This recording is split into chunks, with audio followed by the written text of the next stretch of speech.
नमस्कार, जन उत्तराखंड में आप सभी का स्वागत है। मैं हूं प्रभात। सबसे पहले हेडलाइंस।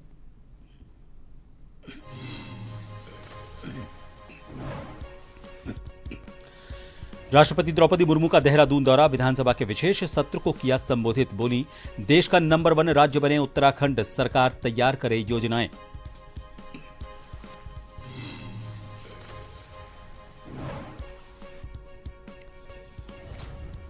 राष्ट्रपति द्रौपदी मुर्मू का कैंची धाम दौरा, कल करेंगी दर्शन। लोगों की एंट्री पर बैन, 1500 से ज्यादा जवान तैनात। हल्द्वानी में लैंड करेगा हेलीकॉप्टर।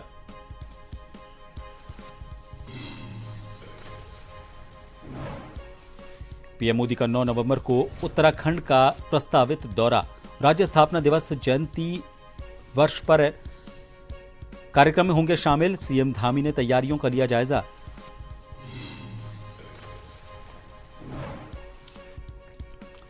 तुर्किस्तान में चमकी उत्तराखंड की बेटी मीना बिष्ट ने एशियन चैंपियनशिप में जीता कांस्य। क्षेत्र में खुशी की लहर।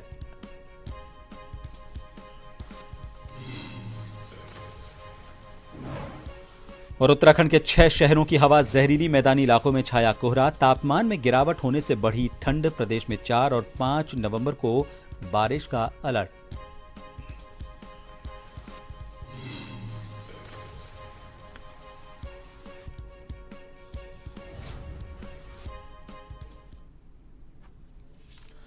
राष्ट्रपति द्रौपदी मुर्मू अपने 3 दिवसीय उत्तराखंड दौरे के दूसरे दिन विधानसभा पहुंची। यहां पर उन्होंने पहली बार राज्य की विधानसभा को संबोधित किया। इस दौरान उन्होंने कहा कि उत्तराखंड के कई जनसेवकों ने कई योगदान दिए जो हमारे बीच नहीं हैं, उन्हें मैं नमन करती हूं। साथ ही उन्होंने कहा कि देश में उत्तराखंड नंबर 1 प्रदेश बने, इसके लिए सरकार को योजनाएं तैयार करनी चाहिए। आपको बता दें, उत्तराखंड राज्य स्थापना के रजत जयंती वर्ष पर आयोजित इस विशेष सत्र में राष्ट्रपति के साथ विधानसभा अध्यक्ष रितु खंडूरी और राज्यपाल गुरमीत सिंह, सीएम पुष्कर सिंह धामी भी मौजूद रहे।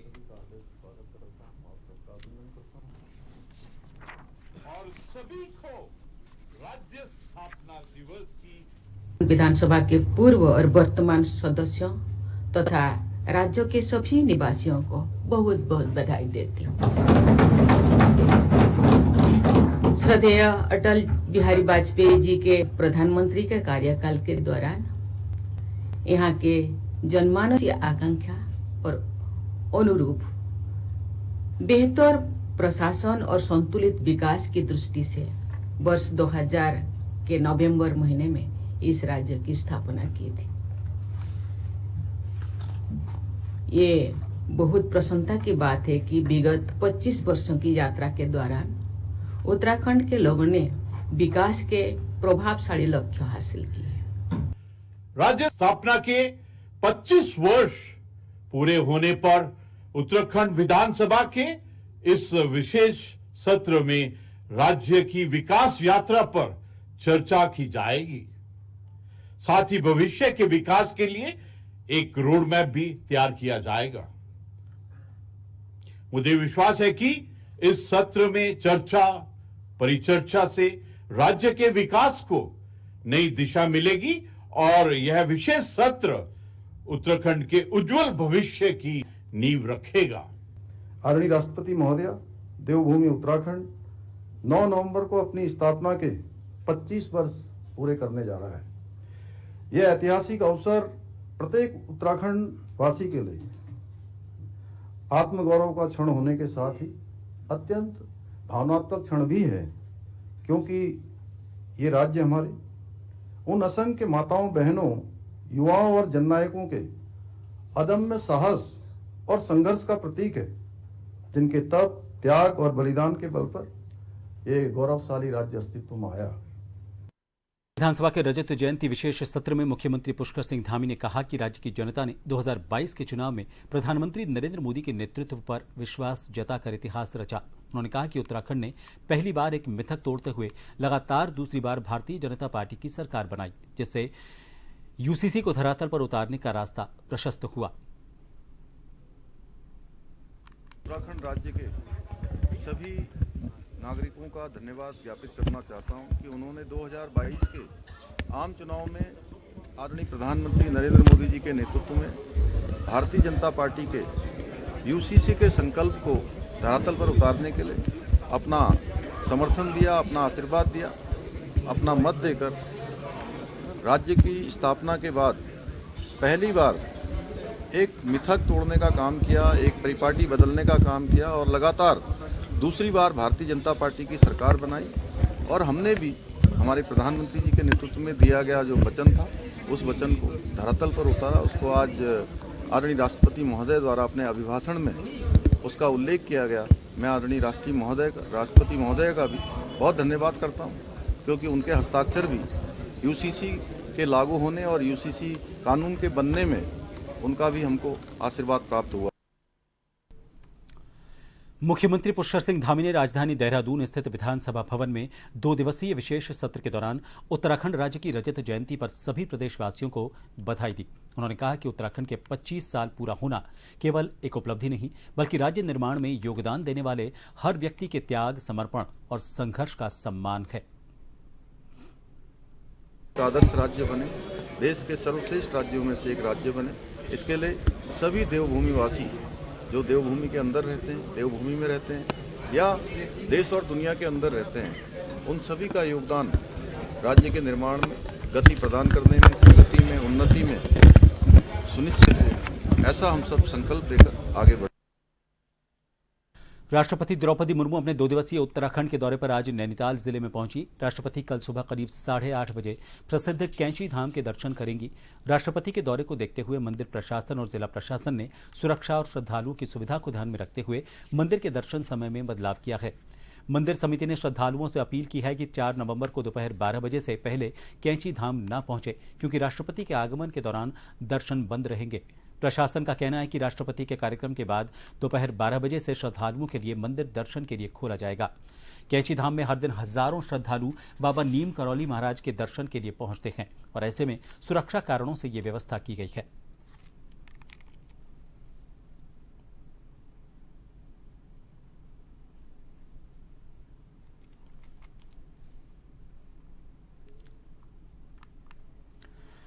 पीएम नरेंद्र मोदी के दौरे को लेकर सरकार की तैयारियां जोर शोर से चल रही हैं। पीएम मोदी 9 नवंबर को उत्तराखंड पहुंच रहे हैं। राज्य स्थापना रजत जयंती वर्ष पर देहरादून में मुख्य कार्यक्रम का आयोजन किया जाएगा। सीएम पुष्कर सिंह धामी ने यहां तैयारियों का जायजा लिया। इस दौरान उन्होंने अधिकारियों को सभी तैयारियों को जल्द से जल्द पूरा करने के निर्देश दिए। सीएम पुष्कर सिंह धामी ने कहा कि यहां मैदान पर्यावरण की दृष्टि और देहरादून शहर का ये प्रमुख स्थान है जहां पर कार्यक्रम होगा। PM Modi investor global summit में भी आए थे। उनके आने से शानदार आयोजन संपन्न हुआ, जिसकी उन्होंने शुरुआत की थी। उन्होंने कहा कि इस वर्ष राज्य की स्थापना के 25 वर्ष पूरे हो रहे हैं। सरकार राज्य स्थापना दिवस को रजत जयंती वर्ष के रूप में मना रही है और इसके साथ सीएम धामी ने यह भी कहा कि 9 नवंबर को पीएम मोदी देहरादून पहुंच रहे हैं, जहां पीएम मोदी के आगमन को लेकर तैयारी चल रही है। तैयारियों को अंतिम रूप दिया जा रहा है। पीएम के दौरे को लेकर उत्तराखंड की जनता में बेहद उत्साह है।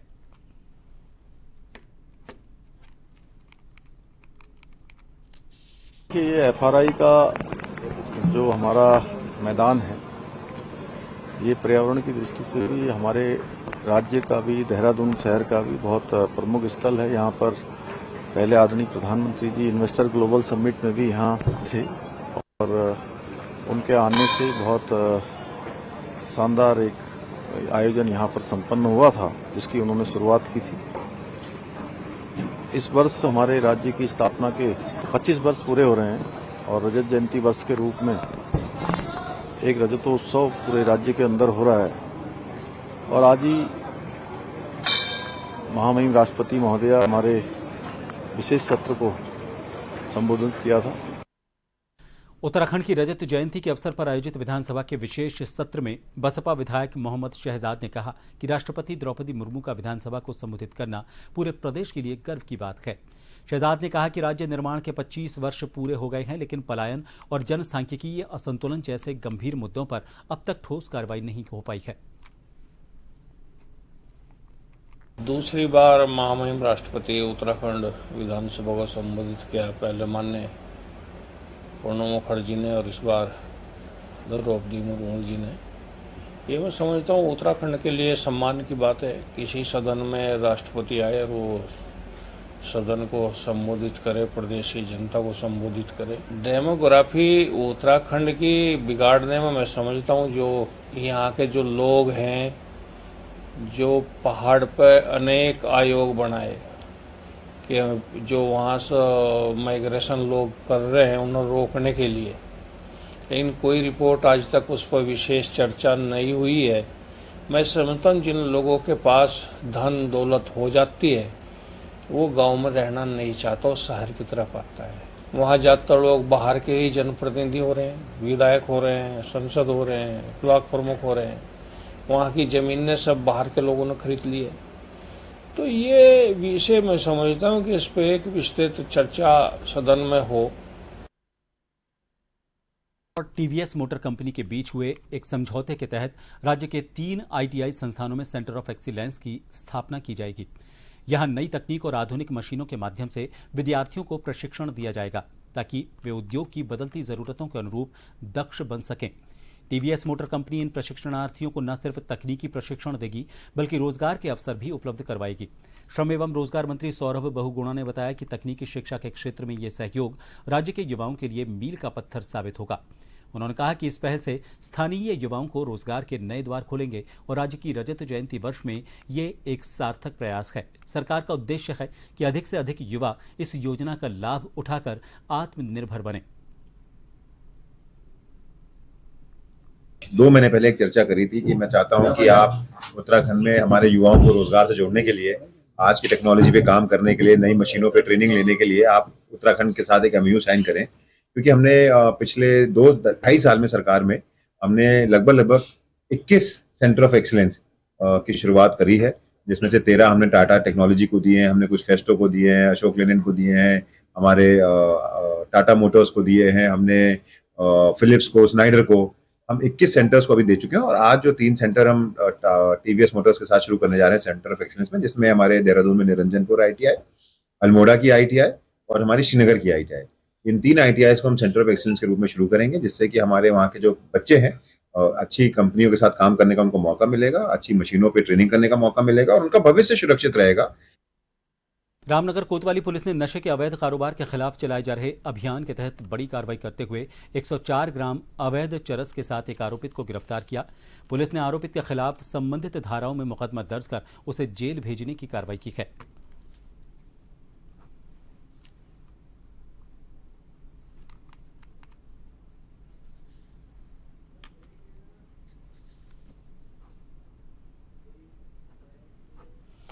एक छोटे से ब्रेक के लिए रुकेंगे, बने रहिए जन टीवी पर।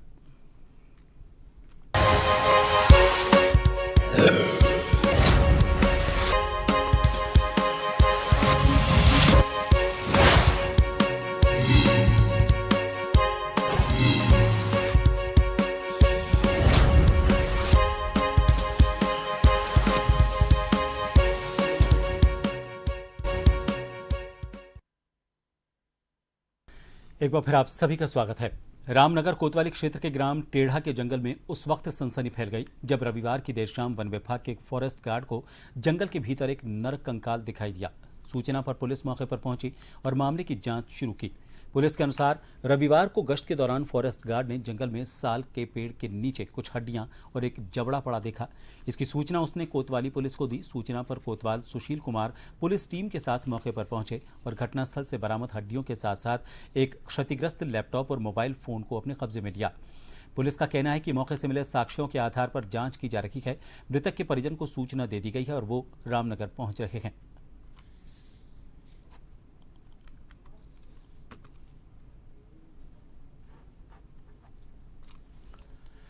सिखों के प्रथम गुरु गुरु नानक देव जी के 556वें प्रकाश पर्व पर डोईवाला में भव्य नगर कीर्तन का आयोजन हुआ। इसमें बड़ी संख्या में श्रद्धालुओं ने हिस्सा लेकर नगर कीर्तन किया। सुबह डोईवाला प्रेमनगर स्थित गुरुद्वारे से शुरू होकर ये नगर कीर्तन डोईवाला के मुख्य बाजारों से होता हुआ चांदमारी से जाकर प्रेमनगर गुरुद्वारे पर संपन्न हुआ। डोईवाला चौक पर पंजाब से गतका पार्टी द्वारा करतब दिखाते हुए गतका खेलते हुए साहस और वीरता का संदेश दिया गया। पंजाब से आए कथावाचकों ने डोईवाला चौक पर श्रद्धालुओं को गुरबाणी सुनाई। पंच प्यारों की अगुवाई में पालकी साहिब ने नगर क्षेत्र में भ्रमण किया। जगह जगह डोईवाला के व्यापारियों और श्रद्धालुओं द्वारा प्रसाद वितरण भी किया गया।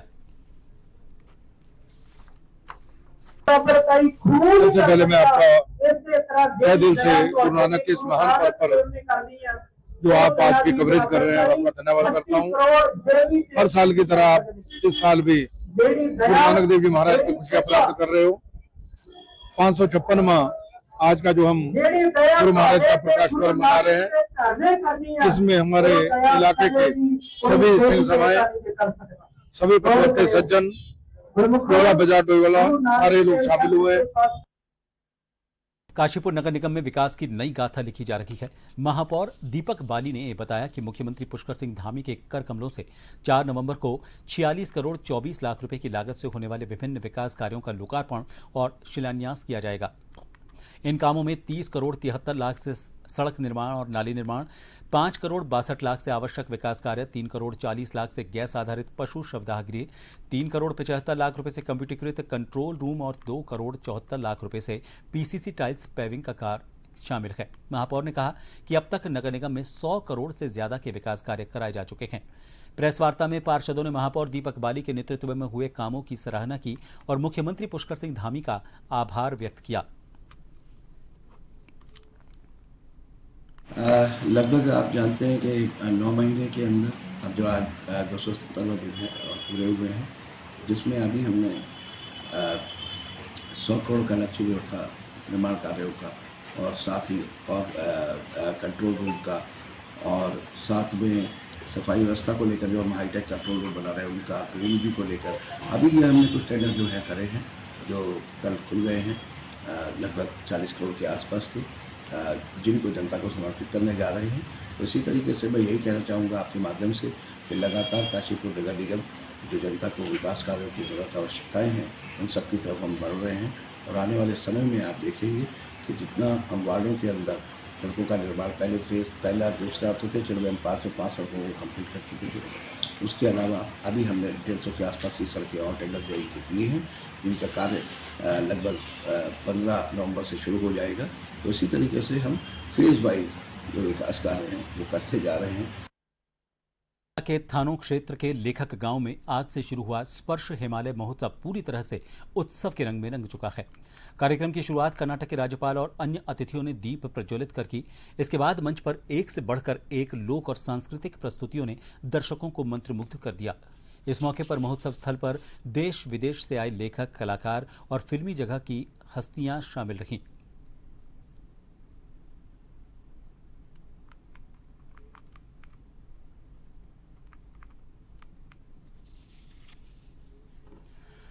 प्रदेश के 25 वर्ष पूरे होने पर जहां सरकार रजत जयंती कार्यक्रम की तैयारियों में जुटी है, वहीं अल्मोड़ा जनपद के चौखुटिया ब्लॉक के ग्रामीण खराब स्वास्थ्य सेवाओं को लेकर पिछले 1 महीने से धरना और आमरण अनशन पर बैठे हैं।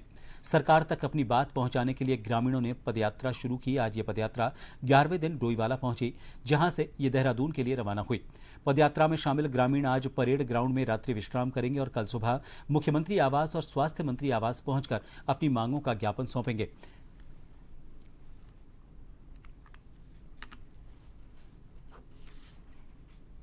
हॉस्पिटल में डॉक्टर और जो हमारे मानक है चौखुटिया हॉस्पिटल के तो है ही मानक, वो हमें पूरा कर दीजिए।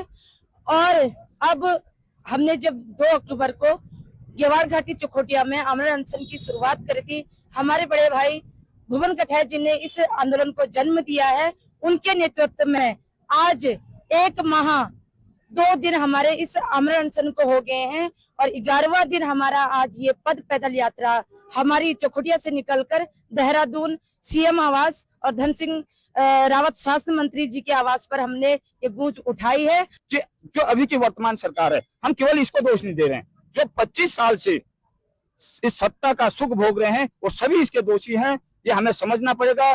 हम कई समय से नारे लगा रहे हैं, मैं बता भी रहे हैं कि धन सिंह रावत आंखें खोल, आंखें खोल, पुष्कर धामी आंखें खोल, आंखें खोल। ये नारा मैं समझ रहा हूँ कि ये नारा गलत है। उन्होंने तो अपनी आंखें खोल रखी है। आप उनका बायोडाटा हिस्ट्री चेक कीजिए, क्या थे, हमारे जैसे एक नॉर्मल होंगे। आज उनकी कितनी करोड़ की प्रॉपर्टी है, पूरी उत्तराखंड के मूल निवासी जानते हैं। उन्होंने तो अपनी आंखें खोल रखी है, परंतु उत्तराखंड के मूल निवासियों ने अपनी आंखें नहीं खोल रखी है। हमें आंखें खोलने की जरूरत है। इतना बड़ा गंभीर मुद्दा है जिसको आज तक लोगों ने अनदेखा किया। मैं साधुवाद देना चाहता हूँ पूर्व सैनिक भुवन कठैत जी को, जिन्होंने इस पर गंभीर चिंतन किया और कई लोगों को सोचने पे मजबूर किया कि 25 वर्ष में जो हमारे अस्पतालों की व्यवस्था है, डॉक्टर नहीं है, कहीं उपकरण नहीं है, तो इसका समाधान क्या है। ये पदयात्रा केवल एक अस्पताल के लिए नहीं निकली हुई है, सारे सीएचसी का हाल ऐसा ही है, कहीं डॉक्टर नहीं है, कहीं उपकरण नहीं है। जो मरीज हैं, जो पीड़ित हैं, वो रास्तों पे मर जाते हैं। रुड़की में आज से 2 दिवसीय श्री खाटू श्याम वार्षिक महोत्सव की शुरुआत हुई। नेहरू स्टेडियम में हुए इस अवसर पर 11 निर्धन कन्याओं के सामूहिक विवाह कार्यक्रम का आयोजन किया गया। गाजे बाजे और ढोल नगाड़ों के साथ अग्रवाल धर्मशाला से नेहरू स्टेडियम तक भव्य बारात निकाली गई। श्याम प्रेमियों ने बाबा श्याम की आरती कर कार्यक्रम का शुभारंभ किया। दोपहर बाद नेहरू स्टेडियम में वैदिक मंत्रोच्चार के बीच सामूहिक फेरे संपन्न हुए, जिसके बाद विवाह कार्यक्रम पूरा हुआ। रुड़की में श्याम प्रेमियों द्वारा पहली बार आयोजित इस सामूहिक विवाह कार्यक्रम में भक्तों में विशेष उत्साह और श्रद्धा देखने को मिली।